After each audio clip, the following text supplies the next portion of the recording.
أعوذ بالله من الشيطان الرجيم. بسم الله الرحمن الرحيم. قال ألم أقل لك إنك لن تستطيع معي صبرا قال إن سألتك عن شيء بعدها فلا تصاحبني قد بلغت من لدني عذرا فانطلقا حتى إذا أتيا أهل قرية استطعما أهلها فأبوا أن يضيفوهما فوجدا فيها جدارا يريد أن ينقض فأقامه قال لو شئت لاتخذت عليه أجرا قال هذا فراق بيني وبينك سأنبئك بتأويل ما لم تستطع عليه صبرا أما السفينة فكانت لمساكين يعملون في البحر فأردت أن أعيبها وكان وراءهم ملك يأخذ كل سفينة غصبا وأما الغلام فكان أبواه مؤمنين فخشينا أن يرهقهما طغيانا وكفرا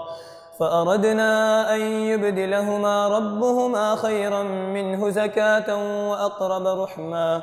وأما الجدار فكان لغلامين يتيمين في المدينة وكان تحته كنز لهما وكان أبوهما صالحا فأراد ربك أن يبلغا أشدهما ويستخرجا كنزهما رحمة من ربك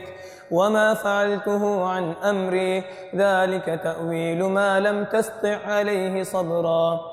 ويسألونك عن ذي القرنين قل سأتلو عليكم منه ذكرا إنا مكنا له في الأرض وآتيناه من كل شيء سببا فأتبع سببا حتى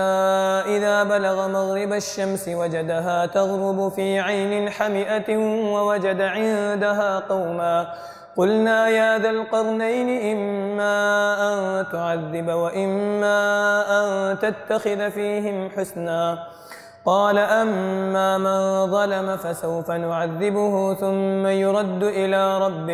ثم يرد إلى ربه فيعذبه عذابا نكرا وأما من آمن وعمل صالحا فله جزاء الحسنى وسنقول له من أمرنا يسرا ثم أتبع سببا حتى إذا بلغ مطلع الشمس وجدها تطلع على قوم لم نجعل لهم من دونها سترا كذلك وقد أحطنا بما لديه خبرا ثم أتبع سببا حتى إذا بلغ بين السدين وجد من دونهما قوما لا يكادون يفقهون قولا قالوا يا ذا القرنين إن يأجوج ومأجوج مفسدون في الأرض فهل نجعل لك خرجا على أن تجعل بيننا وبينهم سدا قال ما مكني فيه ربي خير فأعينوني بقوة أجعل بينكم وبينهم ردما آتوني زبر الحديد حتى إذا ساوى بين الصدفين قال انفخوا حتى إذا جعله نارا قال آتوني أفرغ عليه قطرا فما استطاعوا أن يظهروه وما استطاعوا له نقبا قال هذا رحمة من ربي فإذا جاء وعد ربي جعله دكاء وكان وعد ربي حقا وتركنا بعضهم يومئذ يموج في بعض ونفخ في الصور فجمعناهم جمعا وعرضنا جهنم يومئذ للكافرين عرضا الذين كانت أعينهم في غطاء عن ذكري وكانوا لا يستطيعون سمعا أفحسب الذين كفروا أن يتخذوا عبادي من دوني أولياء إنا أعتدنا جهنم للكافرين نزلا قل هل ننبئكم بالأخسرين أعمالا الذين ضل سعيهم في الحياة الدنيا وهم يحسبون أنهم يحسنون صنعا أولئك الذين كفروا بآيات ربهم ولقائه فحبطت أعمالهم فلا نقيم لهم يوم القيامة وزنا ذلك جزاؤهم جهنم بما كفروا واتخذوا آياتي ورسلي هزوا إن الذين آمنوا وعملوا الصالحات كانت لهم جنات الفردوس نزلا خالدين فيها لا يبغون عنها حولا قل لو كان البحر مدادا لكلمات ربي لنفد البحر قبل أن تنفد كلمات ربي ولو جئنا بمثله مددا قل إنما أنا بشر مثلكم يوحى إلي أنما إلهكم إله واحد فمن كان يرجو لقاء ربه فليعمل عملا صالحا ولا يشرك بعبادة ربه أحدا بسم الله الرحمن الرحيم كافها يا عين صاد ذكر رحمة ربك عبده زكريا إذ نادى ربه نداء خفيا قال رب إني وهن العظم مني واشتعل الرأس شيبا ولم أكن بدعائك رب شقيا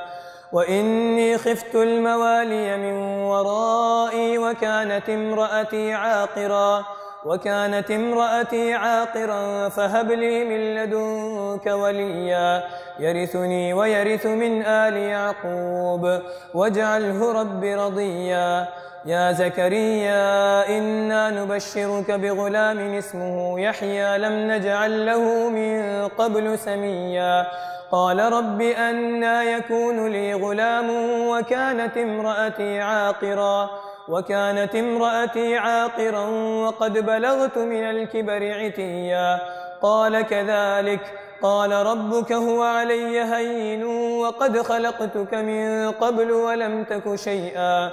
قال رب اجعل لي آية قال آيتك ألا تكلم الناس 3 ليال سويا فخرج على قومه من المحراب فأوحى إليهم أن سبحوا بكرة وعشيا يا يحيى خذ الكتاب بقوة وآتيناه الحكم صبيا وحنانا من لدنا وزكاه وكان تقيا وبرا بوالديه ولم يكن جبارا عصيا وسلام عليه يوم ولد ويوم يموت ويوم يبعث حيا واذكر في الكتاب مريم إذ انتبذت من أهلها مكانا شرقيا فاتخذت من دونهم حجابا فأرسلنا إليها روحنا فتمثل لها بشرا سويا قالت إني أعوذ بالرحمن منك إن كنت تقيا قال إنما أنا رسول ربك لأهب لك غلاما زكيا قالت أنى يكون لي غلام ولم يمسسني بشر ولم أك بغيا قال كذلك قال ربك هو علي هين ولنجعله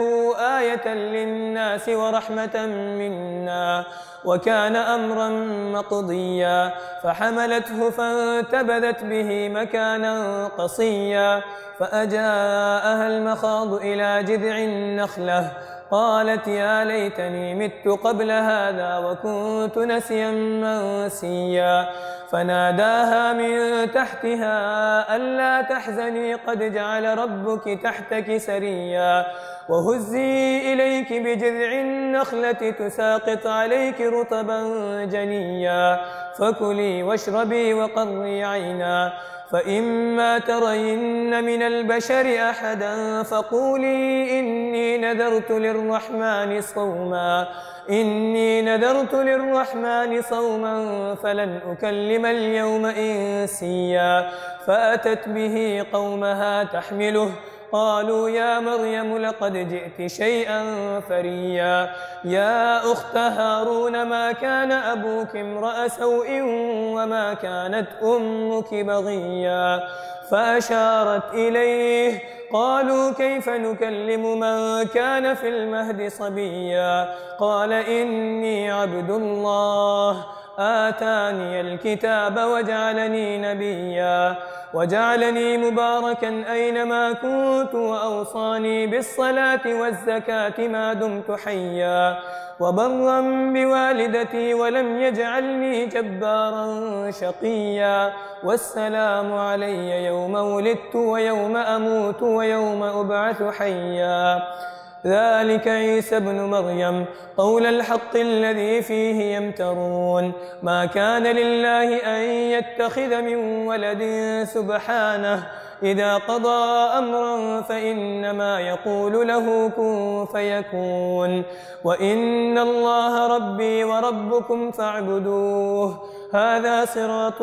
مستقيم فاختلف الأحزاب من بينهم فويل للذين كفروا من مشهد يوم عظيم أسمع بهم وأبصر يوم يأتوننا لكن الظالمون اليوم في ضلال مبين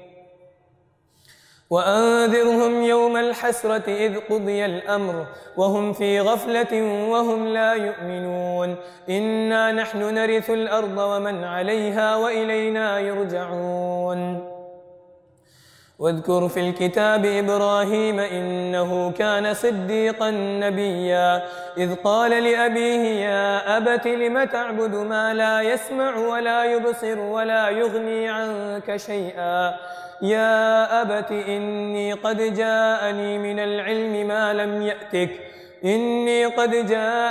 العلم ما لم يأتك فاتبعني أهدك صراطا سويا يا أبت لا تعبد الشيطان إن الشيطان كان للرحمن عصيا يا أبت إني أخاف أن يمسك عذاب من الرحمن فتكون للشيطان وليا قال أراغب أنت عن آلهتي يا إبراهيم لئن لم تنته لأرجمنك واهجرني مليا قال سلام عليك سأستغفر لك ربي إنه كان بي حفيا وأعتزلكم وما تدعون من دون الله وأدعو ربي عسى ألا أكون بدعاء ربي شقيا فلما اعتزلهم وما يعبدون من دون الله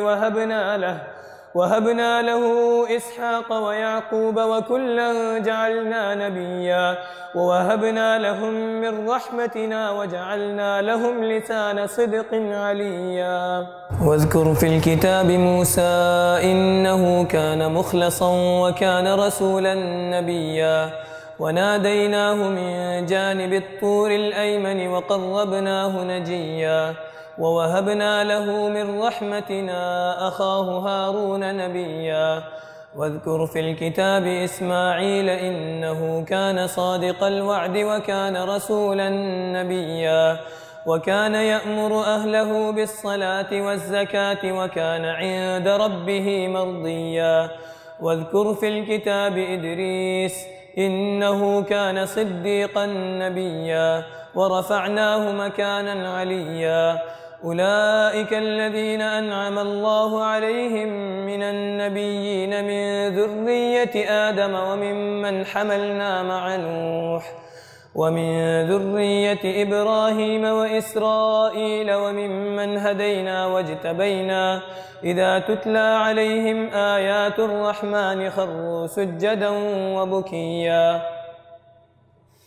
فخلف من بعدهم خلف أضاعوا الصلاة واتبعوا الشهوات فسوف يلقون غيا إلا من تاب وآمن وعمل صالحا فأولئك يدخلون الجنة ولا يظلمون شيئا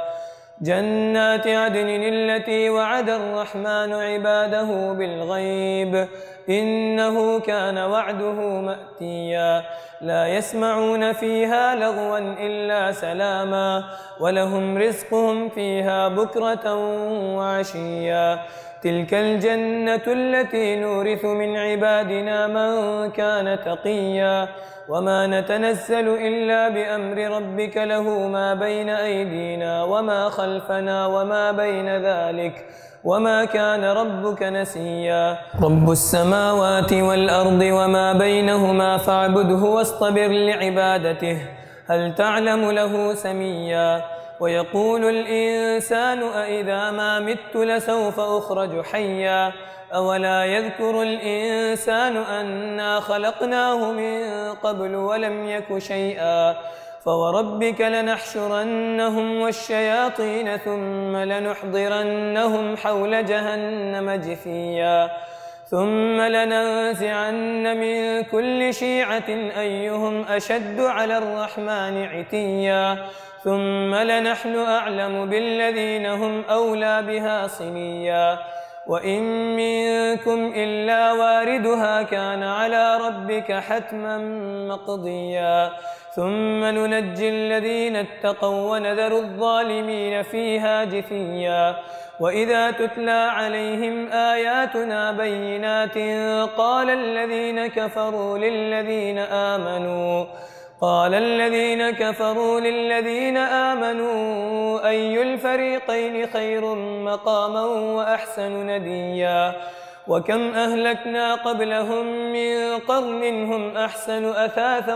ورئيا قل من كان في الضلالة فليمدد له الرحمن مدا حتى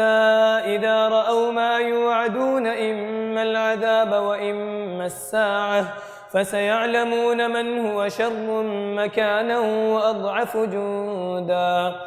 ويزيد الله الذين اهتدوا هدى والباقيات الصالحات خير عند ربك ثوابا وخير مردا أفرأيت الذي كفر بآياتنا وقال لأوتين مالا وولدا أطلع الغيب أم اتخذ عند الرحمن عهدا كلا سنكتب ما يقول ونمد له من العذاب مدا ونرثه ما يقول ويأتينا فردا واتخذوا من دون الله آلهة ليكونوا لهم عزا كلا سيكفرون بعبادتهم ويكونون عليهم ضدا ألم تر أنا أرسلنا الشياطين على الكافرين تؤزهم أزا فلا تعجل عليهم إنما نعد لهم عدا يوم نحشر المتقين إلى الرحمن وفدا ونسوق المجرمين إلى جهنم وردا لا يملكون الشفاعة إلا من اتخذ عند الرحمن عهدا وقالوا اتخذ الرحمن ولدا لقد جئتم شيئا إدا تكاد السماوات يتفطرن منه وتنشق الأرض وتخر الجبال هدا أن دعوا للرحمن ولدا وما ينبغي للرحمن أن يتخذ ولدا إن كل من في السماوات والأرض إلا آتي الرحمن عبدا لقد أحصاهم وعدهم عدا وكلهم آتيه يوم القيامة فردا إن الذين آمنوا وعملوا الصالحات سيجعل لهم الرحمن ودا فإنما يسرناه بلسانك لتبشر به المتقين وتنذر به قوما لدا وكم أهلكنا قبلهم من قرن هل تحس منهم من أحد أو تسمع لهم ركزا بسم الله الرحمن الرحيم طه ما أنزلنا عليك القرآن لتشقى إلا تذكرة لمن يخشى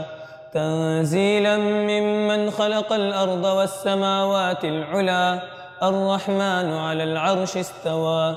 له ما في السماوات وما في الأرض وما بينهما وما تحت الثرى وإن تجهر بالقول فإنه يعلم السر وأخفى الله لا إله إلا هو له الأسماء الحسنى وهل أتاك حديث موسى إذ رأى نارا فقال لأهلهم كثوا إني آنست نارا لعلي آتيكم منها بقبس أو أجد على النار هدى فلما أتاها نودي يا موسى إني أنا ربك فاخلع عليك إنك بالواد المقدس طوى وأنا اخترتك فاستمع لما يوحى إنني أنا الله لا إله إلا فاعبدني وأقم الصلاة لذكري إن الساعة آتية أكاد أخفيها لتجزى كل نفس بما تسعى فلا يصدنك عنها من لا يؤمن بها واتبع هواه فتردى وما تلك بيمينك يا موسى قال هي عصاي أتوكأ عليها وأهش بها على غنمي ولي فيها مآرب أخرى قال ألقها يا موسى فألقاها فإذا هي حية تسعى قال خذها ولا تخف سنعيدها سيرتها الأولى واضمم يدك إلى جناحك تخرج بيضاء من غير سوء آية أخرى لنريك من آياتنا الكبرى اذهب إلى فرعون إنه طغى قال رب اشرح لي صدري ويسر لي أمري واحلل عقدة من لساني يفقه قولي واجعل لي وزيرا من أهلي هارون أخي اشدد به أزري وأشركه في أمري كي نسبحك كثيرا ونذكرك كثيرا إنك كنت بنا بصيرا قال قد أوتيت سؤلك يا موسى ولقد مننا عليك مرة أخرى إذ أوحينا إلى أمك ما يوحى أن اقذفيه في التابوت فاقذفيه في اليم فليلقه اليم بالساحل يأخذه عدو لي وعدو له وألقيت عليك محبة مني ولتصنع على عيني إذ تمشي أختك فتقول هل أدلكم على من يكفله فرجعناك إلى أمك كي تقر عينها ولا تحزن وقتلت نفسا فنجيناك من الغم وفتناك فتونا فلبثت سنين في أهل مدين ثم جئت على قدري يا موسى واصطنعتك لنفسي اذهب أنت وأخوك بآياتي ولا تنيا في ذكري اذهبا إلى فرعون إنه طغى فقولا له قولا لينا لعله يتذكر أو يخشى قالا ربنا إننا نخاف أن يفرط علينا أو أن يطغى قال لا تخافا إنني معكما أسمع وأرى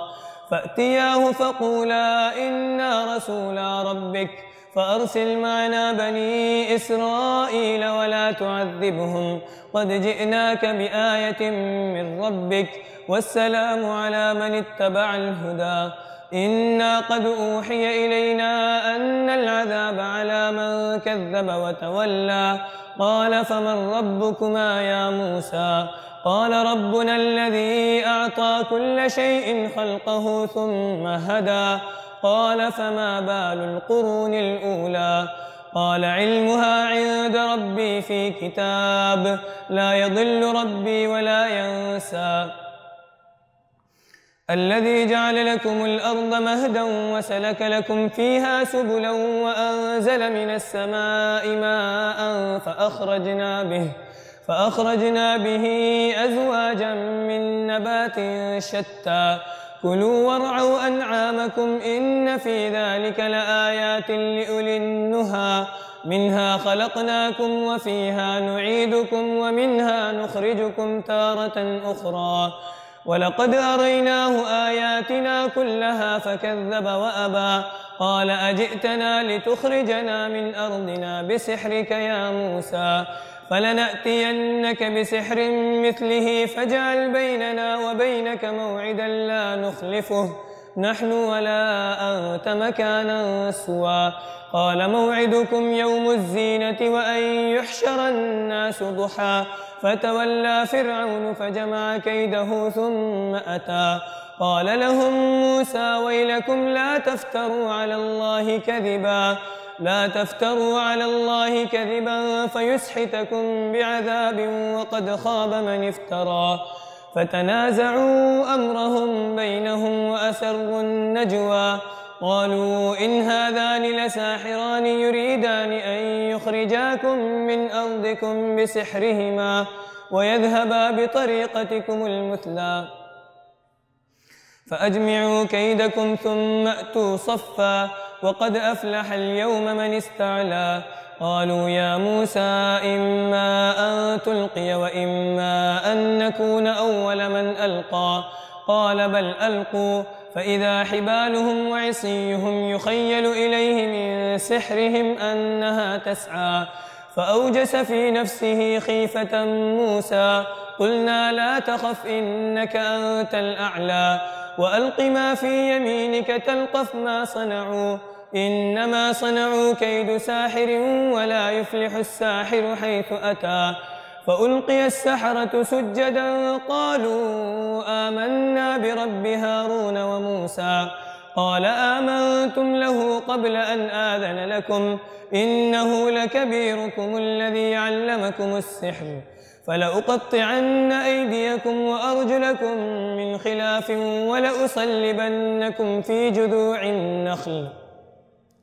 ولتعلمن أينا أشد عذابا وأبقى. قالوا لن نؤثرك على ما جاءنا من البينات والذي فطرنا فاقض ما أنت قاض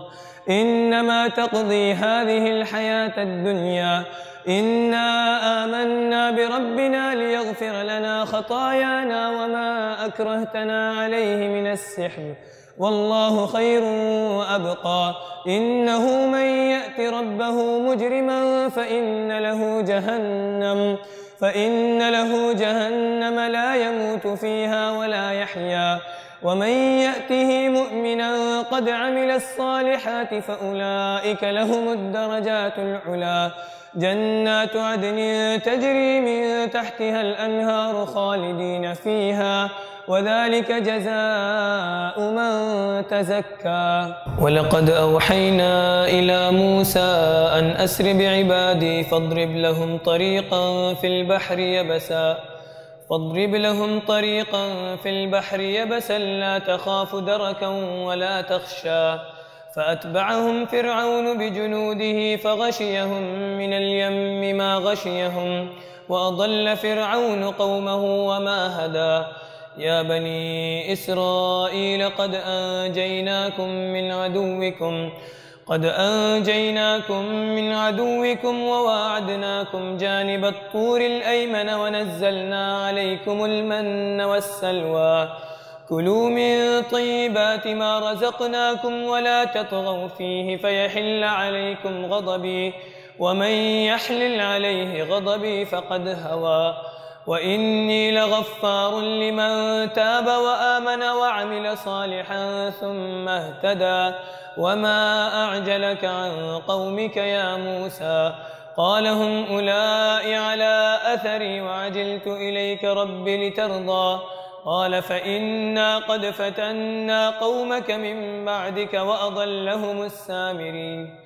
فرجع موسى إلى قومه غضبان أسفا قال يا قوم ألم يعدكم ربكم وعدا حسنا أفطال عليكم العهد أم أردتم أن يحل عليكم غضب من ربكم فأخلفتم موعدي؟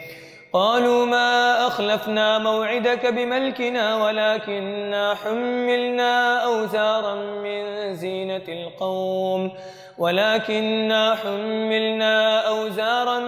زينة القوم فقذفناها فكذلك ألقى السامري. فأخرج لهم عجلا جسدا له خوار فقالوا هذا إلهكم وإله موسى فنسي. أفلا يرون ألا يرجع إليهم قولا ولا يملك لهم ضرا ولا نفعا.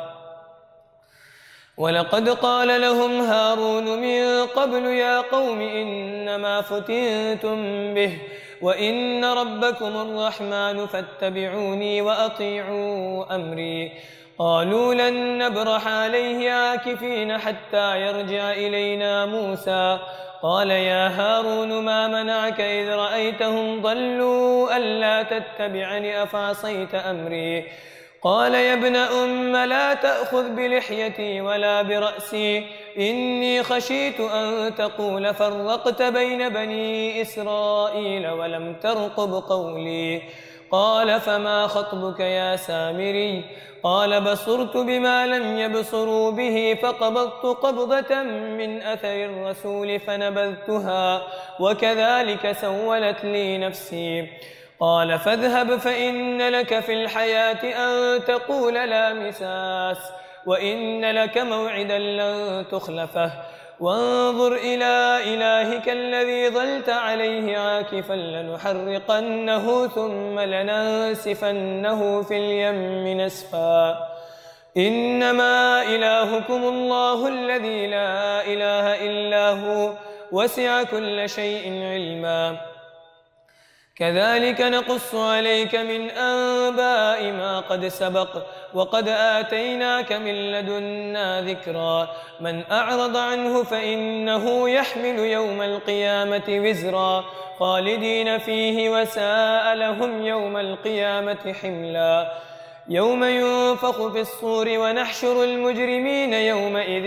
زرقا يتخافتون بينهم إن لبثتم إلا عشرا نحن أعلم بما يقولون إذ يقول أمثلهم طريقة إن لبثتم إلا يوما ويسألونك عن الجبال فقل ينسفها ربي نسفا فيذرها قاعا صفصفا لا ترى فيها عوجا ولا أمتا يومئذ يتبعون الداعي لا عوج له وخشعت الأصوات للرحمن فلا تسمع إلا همسا يومئذ لا تنفع الشفاعة إلا من أذن له الرحمن ورضي له قولا يعلم ما بين أيديهم وما خلفهم ولا يحيطون به علما وعنت الوجوه للحي القيوم وقد خاب من حمل ظلما ومن يعمل من الصالحات وهو مؤمن فلا يخاف ظلما ولا هضما وكذلك أنزلناه قرآنا عربيا وصرفنا فيه من الوعيد لعلهم يتقون أو يحدث لهم ذكرا فتعالى الله الملك الحق ولا تعجل بالقرآن من قبل أن يقضى إليك وحيه وقل رب زدني علما ولقد عهدنا إلى آدم من قبل فنسي ولم نجد له عزما وإذ قلنا للملائكة اسجدوا لآدم فسجدوا إلا إبليس أبى فقلنا يا آدم إن هذا عدو لك ولزوجك فلا يخرجنكما من الجنة فتشقى إن لك ألا تجوع فيها ولا تعرى وأنك لا تظمأ فيها ولا تضحى فوسوس إليه الشيطان قال يا آدم هل أدلك على شجرة الخلد وملك لا يبلى فأكلا منها فبدت لهما سوآتهما وطفقا يخصفان عليهما من ورق الجنة وعصى آدم ربه فغوى ثم اجتباه ربه فتاب عليه وهدى قال اهبطا منها جميعا بعضكم لبعض عدو فإما يأتينكم مني هدى فمن اتبع هداي فلا يضل ولا يشقى ومن أعرض عن ذكري فإن له معيشة ضنكا ونحشره يوم القيامة أعمى قال رب لم حشرتني أعمى وقد كنت بصيرا قال كذلك أتتك آياتنا فنسيتها وكذلك اليوم تنسى وكذلك نجزي من أسرف ولم يؤمن بآيات ربه ولعذاب الآخرة أشد وأبقى أفلم يهد لهم كم أهلكنا قبلهم من القرون يمشون في مساكنهم إن في ذلك لآيات لأولي النهى ولولا كلمة سبقت من ربك لكان لزاما وأجل مسمى فاصبر على ما يقولون وسبح بحمد ربك قبل طلوع الشمس وقبل غروبها ومن آناء الليل فسبح وأطراف النهار لعلك ترضى ولا تمدن عينيك إلى ما متعنا به أزواجا منهم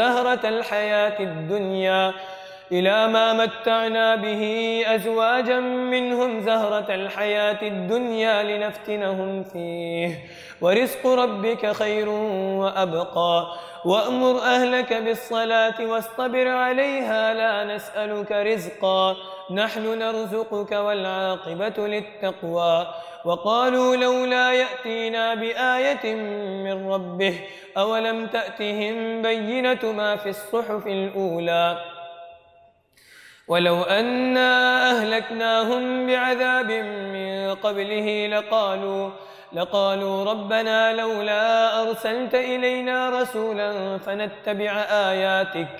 فنتبع آياتك من قبل أن نذل ونخزى قل كل متربص فتربصوا فستعلمون من أصحاب الصراط السوي ومن اهتدى